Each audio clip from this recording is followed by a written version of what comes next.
Hello viewers, আসসালামু আলাইকুম। SB take Bangla সকলকে স্বাগত। আজকের ভিডিওর মূল বিষয়বস্তু হচ্ছে অ্যাডহক কমিটি গঠনের আবেদন। আমাদের বিদ্যালয়ের অ্যাডহক কমিটি গঠনের অনুমতির জন্য অনলাইনে আবেদন করতে হয় বোর্ড অফিসে। সেই আবেদনটা কিভাবে করতে হবে সেটাই আজকে আমরা দেখব। অলরেডি একটি বিজ্ঞপ্তি প্রকাশ করা হয়েছে ম্যানেজিং কমিটি গঠনের জন্য। তবে ম্যানেজিং কমিটি গঠনের পূর্বে অ্যাডহক কমিটি গঠন করতে হবে। অ্যাডহক কমিটি গঠন করার পরে ম্যানেজিং কমিটি নির্বাচনের মাধ্যমে গঠন করতে হবে। তাহলে অ্যাডহক কমিটির জন্য অনলাইনে আবেদন কিভাবে করতে হবে সেটুকু আমরা দেখব। আমি একটি ব্রাউজার ওপেন করে নিব। আমি গুগল ক্রোম ব্রাউজারটি ওপেন করে নিলাম। সার্চ বারে আমি আমার বোর্ডের নাম লিখব। যার যে বোর্ড আছে সেই বোর্ডটা এখানে সার্চ করতে হবে। যা আমি লিখলাম ময়মনসিংহ এডুকেশন বোর্ড। আমি এখানে ক্লিক করলাম। ময়মনসিংহ এডুকেশন বোর্ডের ওয়েবসাইটে প্রবেশ করলাম। এখন আমি একটু স্ক্রল করে নিচে যাব। নিচে আছে ই সেবা। এখান থেকে সব আবেদন করতে হয়। ই সেবাতে আমি ক্লিক করব।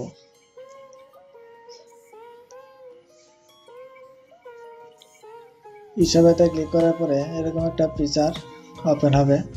এখানে আছে অনলাইন আবেদন ফর্ম শাখা। তার আগে বলে রাখি, এখানে লাস্ট আপডেট একটা অপশন আছে। আবেদন সাবমিট করার পরে মোবাইলে একটি মেসেজ আসবে, আইডি এবং পাসওয়ার্ড দিবে।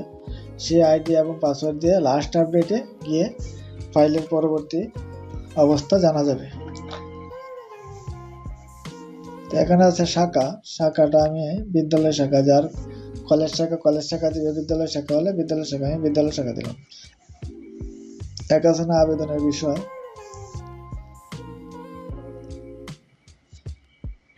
এখানে আছে অ্যাডহক কমিটি অনুমোদন। আমি অ্যাডহক কমিটি অনুমোদন এখানে ক্লিক করলাম। এখানে আছে EIN নাম্বার এবং পাসওয়ার্ড। প্রত্যেকটা প্রতিষ্ঠানের ইন নাম্বার আছে, এটা এখানে দিতে হবে এবং পাসওয়ার্ড দিয়ে নেক্সটে ক্লিক করতে হবে। নেক্সটে ক্লিক করার পরে প্রতিষ্ঠানের নাম এগুলো যাবতীয় এসে পড়বে। এখানে লিখতে হবে আবেদনকারী মোবাইল নম্বর। আবেদনকারী বলতে প্রধান শিক্ষক মোবাইল নম্বর দিতে হবে। এবং এদিকে আছে সভাপতির নাম দিতে হবে, ক্রমিক নম্বর সভাপতির নাম দিতে হবে।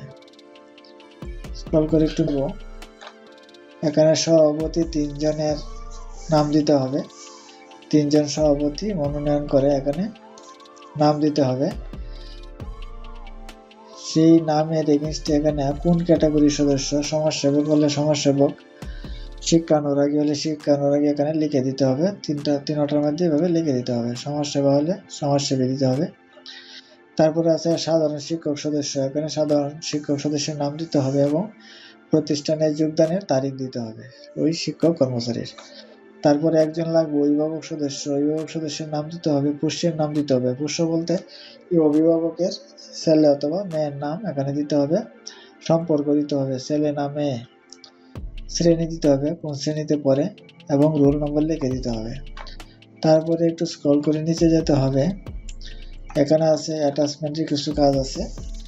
আগে সবগুলো স্ক্যান করে একটি ফাইলে, একটা ফোল্ডারে রাখতে হবে, PDF করে রেডি রাখতে হবে।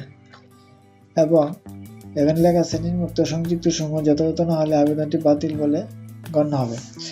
এখানে আছে প্রথমেই আছে জেলা প্রশাসক অথবা উপজেলা নির্বাহী অফিসার কর্তৃক মনোনীত অভিভাবক সদস্য একটি কাগজ।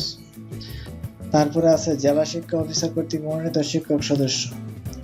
তারপরে অ্যাডহক কমিটি গঠনের অনুমতি পত্রের ফটোকপি। প্রথমেই অ্যাডহক কমিটি গঠনের জন্য বোর্ড থেকে অনুমতি আনতে হয়, সেই অনুমতি পত্রটা এখানে দিতে হবে।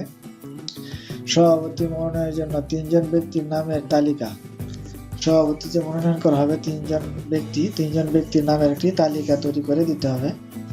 তারপরে অন্যান্য যদি ডিওপত্র থাকে এখানে দিতে হবে প্রযোজ্য ক্ষেত্রে। বিগত কমিটি অনুমোদনের প্রতিষ্ঠান প্রধান কর্তৃক সত্যায়িত ফটোকপি। বিগত কমিটি অনুমোদনের যে কপিটা আছে সেটা দিতে হবে। সর্বশেষ স্বীকৃতি নবায়নপত্রের ফটোকপি দিতে হবে এবং পূর্বের তালিকাভুক্তির পত্র দিতে হবে। পূর্বে যে তালিকাভুক্তি ছিল সেটার পত্রটা এখানে দিতে হবে। এখানে ব্রাউজ করার নিয়ম হচ্ছে, এখানে ব্রাউজ, এই যে ব্রাউজ আছে, ব্রাউজে ক্লিক করতে হবে। ব্রাউজে ক্লিক করে কোন ফাইলে স্ক্যান করে রাখা হয়েছে সেই ফাইলটা এখানে দেখিয়ে দিতে হবে, দেখিয়ে ওপেনে ক্লিক করতে হবে। তারপরে সবগুলো আপলোড হয়ে যাবে। সবগুলো আপলোড হওয়ার পরে আর একটু যাচাই বাছাই করার পরে এখানে টিক চিহ্ন দিতে হবে। এখানে টিক চিহ্ন দিয়ে সাবমিটে ক্লিক করতে হবে। এখানে সাবমিটে ক্লিক করার পরে একটি আবেদন ফর্ম শো করবে। এই ফর্মটা প্রিন্ট করে রাখতে হবে এবং এখানে পাশে একটি পেমেন্টের অপশন আসবে। পেমেন্টের অপশন থেকে পেমেন্ট শিট বের করে নিতে হবে ব্যাংকে টাকা জমা দেওয়ার জন্য। আর যদি মনে করেন যে বিকাশে দিয়ে দিবেন, এখানে বিকাশে গিয়েও টাকাটা দেওয়া যাবে, সাথে সাথে পেড দেখাবে। সাথে সাথে বিকাশে টাকা দিলে সাথে সাথে পেড দেখায়। আর যদি ব্যাংকের মাধ্যমে দেওয়া হয় হয়তো বা একদিন পরে পেড দেখাবে ব্যাংকে টাকাটা জমা হওয়ার পরে। এখন বর্তমানে বিকাশে দেওয়াটাই উত্তম, সাথে সাথে পেড দেখায়, সাথে সাথে কার্যক্রম শুরু হয়ে যায়। হ্যালো ভিউয়ার্স, আজকের ভিডিওটা পর্যন্তই। আমি স্টেপ বাই স্টেপ সবটুকুই দেখালাম কিভাবে অ্যাডহক কমিটি গঠনের অনলাইনে আবেদন করতে হয়। এভাবে সাধারণত অনলাইনে আবেদনটি করতে হয়। আমার চ্যানেলে নতুন না থাকলে চ্যানেলটা সাবস্ক্রাইব করে রাখবেন, যাতে পরবর্তী ভিডিও আপলোডের সাথে নোটিফিকেশন পেয়ে যান। ওকে, থ্যাংক ইউ, ধন্যবাদ।